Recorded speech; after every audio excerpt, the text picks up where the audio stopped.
आवाज उठाई, शिक्षा मित्रों के लिए आवाज उठाई, रोजगार सेवकों के लिए आवाज उठाई, पुरानी पेंशन की आवाज उठाई, और पुलिस के भाइयों ने जिन्होंने आज मेरी मदद नहीं की, उनकी भी 8 घंटे की ड्यूटी हो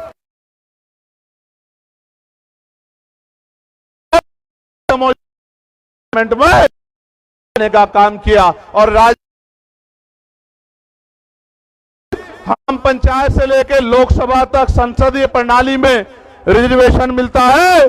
हम अति पिछड़े वर्ग के लिए भी मांग करेंगे कि उनको भी विधानसभा लोकसभा में रिजर्वेशन मिलने का काम करे। हमारे भाइयों को सीटें मिलेंगी और वो विधायक एमपी बनेंगे, हमें कोई दिक्कत नहीं होगी। हम लोग खुश हैं कि अति पिछड़े वर्ग के लोगों को विधानसभा में और लोकसभा में प्रतिनिधित्व मिले और पॉलिटिकल रिजर्वेशन उनको मिले।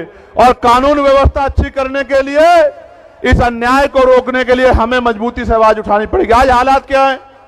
आज हालात ये है, कई बुलडोजर चलता है, कई मूछे रखने में मार देते हैं, कई घोड़ी पे बैठने में मार देते हैं। और इस मुजफ्फरनगर की क्रांतिकारी धरती को तो कहना चाहता, भाईचारा बनाने निकले, यहां का भाईचारा खराब करके एक पार्टी लंबे समय से सत्ता में बैठी है उत्तर प्रदेश और केंद्र में, भाईचारा बनाने निकले। आप चेक करा लो, पिछड़े दलित वर्ग की कोई ऐसी जाति नहीं मुसलमान की जो इस मंच पर ना हो या मेरे सामने ना हो। यहाँ पाल भी है, प्रजापति भी है, कश्यप भी है, राजभर भी है, बिंद भी है, साक्य भी है, सैनी भी है, जाट भी है, गुजर भी है, तमाम शेड्यूल कास्ट की जाति है, मुस्लिम भाईचारा भी है। आप चेक करके देखो, अगर कोई जोड़ने निकला है तो आजाद समाज पार्टी वाले निकले हैं। मेरी बात को आप याद रखना। आज मुजफ्फरनगर में जोड़ रहे हैं और आने वाले दिनों में पूरे देश में भाईचारा बना के जोड़ने का काम करेंगे। इस भाईचारे को टूटने नहीं देंगे, क्योंकि भाईचारे से नुकसान, टूटने से नुकसान हमारा हुआ और फायदा उनका हुआ। प्यारे साथियों, ठेकेदारी खत्म करके पक्की नौकरी दिलाने का काम करेंगे आजाद समाज पार्टी के लोग, अगर आप हिम्मत जुटाने का काम कर दोगे तो। काशीराम साहब कहते थे आरक्षण से लेंगे एसपी डीएम और वोट से लेंगे सीएम पीएम। बनाना चाहते हैं, आपको याद है मीरापुर का उपचुनाव, मैं मुजफ्फरनगर के लोगों का ऋणी हूं, कर्ज है मुजफ्फरनगर के लोगों का। 27 में सूद समेत उतारूंगा, मेरी बात को याद रखना। यही लगेंगे उद्योग धंधे, इसी तीनों मंडल में लगेंगे उद्योग धंधे, कंपनियां, फैक्ट्री, लाखों नौजवानों को रोजगार मिलने का काम होगा। मेरी बात को आप याद रखना। प्यारे साथियों, गौर से सुनो, नगीने का भी धन्यवाद है, बिजनौर का भी धन्यवाद है। उन्होंने भी मुझे ताकत देके आगे बढ़ाने का काम किया। उनका धन्यवाद होना चाहिए नहीं होना चाहिए बताओ? तो दोनों हाथ उठाके धन्यवाद करो उनका। प्यारे साथियों, मैं एक जानकारी आपको देना चाहता। एक अधिकारी ने मुझे फोन किया, कहा साहब हम आपकी सदस्यता छीन लेंगे कोर्ट के जरिए। क्या छीन लेंगे?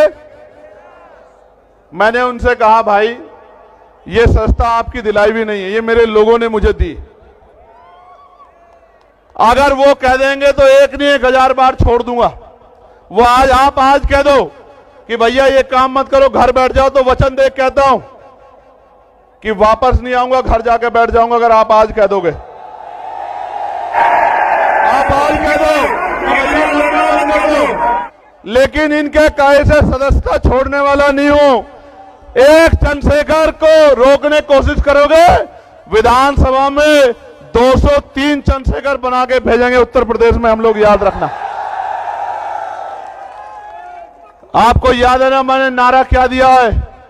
गांव गांव चलो, पांव पांव चलो, चलो बूथ की ओर, चलो डोर टू डोर। आप यहां आए हो, लेके क्या जा रहे हो?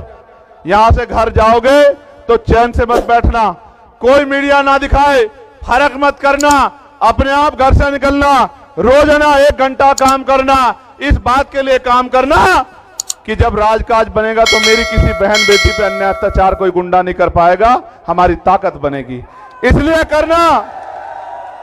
करना हम आंदोलन करने नहीं निकलेंगे, और निकलेंगे तो हमारे खून से होली नहीं खेल पाएगा, हम पे कोई गोली नहीं चला पाएगा। इसलिए करना कि बाबा साहब अंबेडकर के अधूरे सपने को पूरा करना है। इसलिए करना, काशीराम साहब के पूरे जीवन संघर्ष को पूरा करना है। और अगर आप नहीं करोगे तो कौन करेगा, मुझे भी बता दो, कोई और करेगा क्या? दोनों हाथ उठा के बताओ जो लोग मदद करके काम करेंगे। आज इस महारैली में ये जो जन सैलाब आया है, ये इस बात का सबूत है कि अभी देश में बहुजन समाज के लोग जिंदा है और जो बहाव के साथ नहीं बैठे, क्योंकि बहाव के साथ लाशें बहती हैं। बेशक इस देश में सत्ताधारियों ने धन बल के आधार पे किसान मजदूर कमेरे को कमजोर कर दिया, किंतु जनबल और मनोबल को वो हमारे कमजोर नहीं कर सकते और ना ही हम उसको कमजोर होने देंगे। आप मेरी बात को याद रखना, ये किसानों की धरती है और यह किसान शोध संस्थान है। 350 रुपए में गन्ने की वो होती है, गन्ने की लागत है, 400 रुपए दे रहे हैं। किसान को डीएपी नहीं मिल रहा है, किसान को यूरिया नहीं मिल रहा है, किसान लाइनों में लगता है, पिटता है लाठियों से। मैं किसानों को कहना चाहता हूं, एक मौका आजाद समाज पार्टी को दो, गन्ने का मूल्य 500 रुपए करके देंगे आपको, मेरी बात को याद रखना। और ऐसे नहीं कह रहा हूं, डंके की चोट पे कह रहा हूं, हर साल गन्ने मूल्य में वृद्धि करेंगे, 1.5 गुना आपको पैसे देने का काम करेंगे और 14 नहीं 9 दिन के अंदर आपके खातों में पहुंचाने का काम करेंगे। इस सरकार ने तो कहा था किसानों की आमदनी दोगुनी करेंगे, इस सरकार ने कहा था बिजली का बिल माफ कर देंगे, बिजली का बिल हाफ कर देंगे, किया क्या?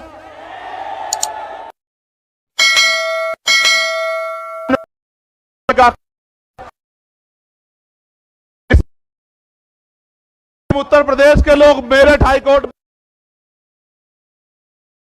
एडवोकेट होना चाहिए। आज काज बनेगा मेरठ में जो हाई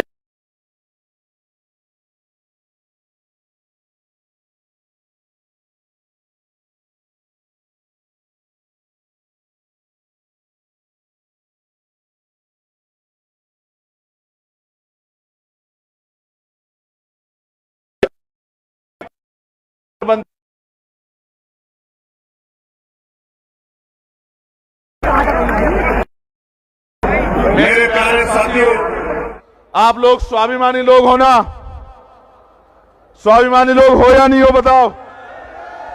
तो मेरी इस बात को गांठ बांध के जाना कि यहां से जाके सोना मत, चैन से मत बैठना, क्योंकि अगर आप गुलामी को एहसास नहीं कर रहे हो तो आप में और मरे हुए में कोई फर्क नहीं है मेरे लोगों।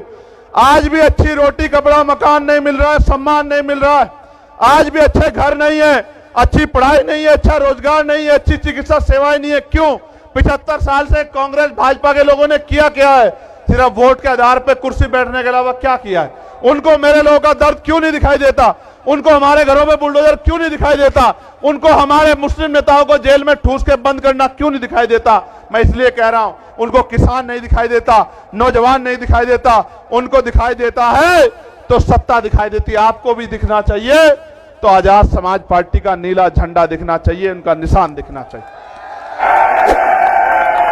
दोबारा पूछा, स्वाभिमानी लोग हो ना? स्वाभिमानी लोग हाथ तो नहीं फैलाते? तो भीख मांगना बंद करो, सरकार से सत्ता का प्रबंध करो। मांगने वाले हाथ मत रखो, सत्ता बना के देने वाले बनो। आज जिनसे सड़क रोजगार मांग रहे हो, कल सत्ता में आके रोजगार देने का काम करो, लोगों के आंसू पूछने का काम करो। आप यहां इतनी बड़ी संख्या में आए, आज आपने मेरी हिम्मत बढ़ाई। मैं आपको विश्वास दिलाता हूं इस संविधान की शपथ लेके कि जब तक मेरे शरीर में लहू का आखिरी कतरा है, एक कदम पीछे नहीं हटेगा। चंद्रशेखर, इस बात को याद रखना।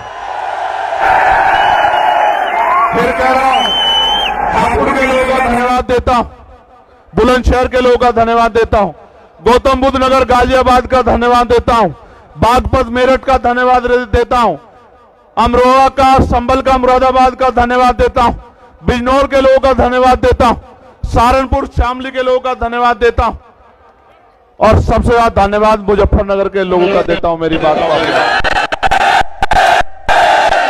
और आज धन्यवाद दे रहा हूं। कल कलम से आपकी ताकत और आपके सम्मान को मजबूत करने का काम करूंगा। मदद करोगे नहीं करोगे बताओ? ऐसे उठाओ दोनों और मुट्ठी बंद करो। मैं जिन हमारे जिले की टीम का, विधानसभा की टीम का, प्रदेश की टीम का, मंडल की टीम का, जिन्होंने इतना अच्छा कार्यक्रम कराया, मैं उनका बहुत बहुत धन्यवाद देता हूं। कल अखबार पढ़ना, आपकी खबर इतनी सी होगी और आपके विरोध में अगर 20 लोग कहीं खड़े होंगे तो उनकी खबर इतनी बड़ी होगी। क्यों? क्योंकि आपकी बढ़ती ताकत से सबके पैर उखड़े हुए हैं। मेरी बात को आप याद रखना। इसलिए मैं आपको बार बार कहता हूं, इधर उधर मत ध्यान देना, अपने लक्ष्य पर ध्यान देना। सबका इलाज। ये जो बाबा जी घूम रहे थे ना, अभी कह रहे थे हिंदू राष्ट्र बनाना है, और कह रहे थे हम तो भविष्य देख लेते हैं। वो कहते हम तो भविष्य देख लेते हैं। उनके यहां रहते दिल्ली में आतंकवादियों ने बम ब्लास्ट कर दिया, बाबा को खबर नहीं हुई। समझो मेरी बात को, समझो मेरी बात को, समझो क्या कह रहा हूं, समझो, जिम्मेदारी से समझो। आज वो हिंदू राष्ट्र बनाने की बात कर रहे हैं, संविधान को कुचल के। कल अगर चंद्रशेखर आजाद बहुजन राष्ट्र बनाने के लिए निकल गया 85% लोगों को लेके ना, फिर देख लेना क्या होगा। अगर ऐसे चलाना चाहते हो संविधान के विरोध में तो देख लेना। संविधान के साथ चलो। आप अपने धर्म को मानो, आप अपने किसी के धर्म से कोई बैर नहीं, लेकिन अगर संविधान के खिलाफ कोई जाएगा तो मुकाबला पूरी जिम्मेदारी से होगा। याद रखना मेरी बात को। बहुत बहुत धन्यवाद। हेलो, बहुत बहुत धन्यवाद माननीय राष्ट्रीय अध्यक्ष जी। आपके विचारों से यहाँ आई हुई लाखों की संख्या में लोगों ने बहुत ही सबक लिया है। आपकी दिन रात की मेहनत और आपकी चेतना से ये बहुजन समाज के लोग अब आपके प्रत्येक विचार पर, प्रत्येक नीति पर कदम से कदम चलाकर चलेंगे। सभी भाइयों का धन्यवाद।